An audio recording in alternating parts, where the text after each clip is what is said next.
Welcome back. This video is meant as an upgrade to my Galactic Factory to help fight against some of the bugs people have encountered due to the game.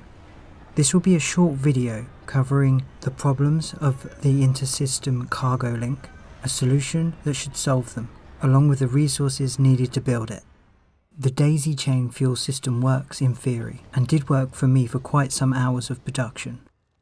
But after many people mentioned they were having difficulty, even my system broke down.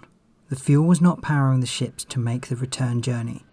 Instead, it was bypassing the refuel and going straight into the next ship out.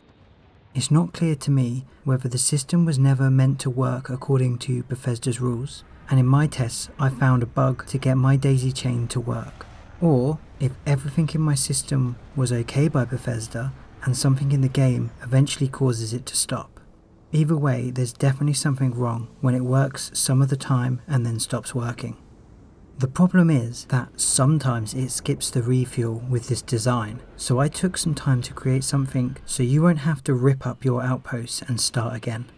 The other issue is that some resources jump lines from the incoming to the outgoing. I've not had this happen myself, but there's been more than enough reports of it to know that there's clearly a bug, and though I haven't been able to test fixes myself since it isn't happening to me, the additions and changes in this video should negate it from being an issue. This system runs across 18 of the 22 outposts you can have at max level planetary habitation. The reason is down to the rare resources, some of which are only available on a single planet or moon in the galaxy. After my video where I scanned every planet, there may be a way of improving this, but that's another video. Today, we need to find a way of making sure your interstellar cargo links always have the fuel they need, and the key point here is that we only have a few extra outposts to do this. So here is my solution that should stop these issues from occurring and get your factory running 100%. The change in design is based around removing the helium-free line in the daisy chain and directly fueling each outpost.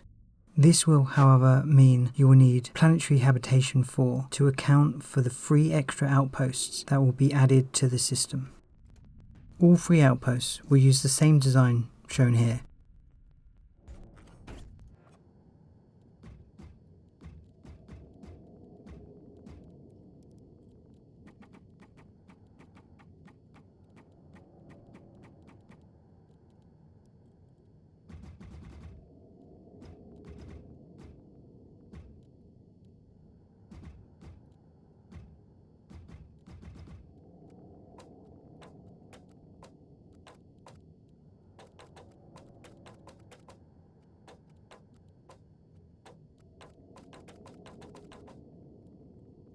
The only difference will be that these cargo links will have their own unique connections to each of the outposts.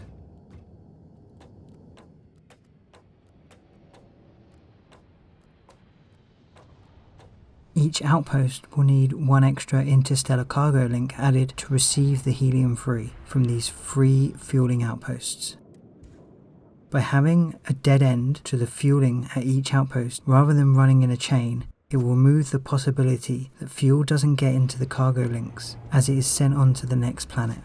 As for the resources ending up in the output line the fuel was in, these connections can be removed and a recirculation link can be added for any resources slippage into the outgoing cargo link storage.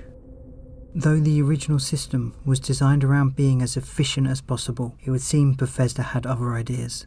The system did work, but having fatal bugs that break the whole thing is definitely not efficient. From what you've collected from the initial setup of the Galactic Factory, there should be more than enough resources to build this add-on. Here is a list of the total resources I needed to create this. If you made it to this part of the video and you haven't already, please hit the subscribe button for more RPG content, and let me know in the comments if there's anything you'd be interested in me covering next.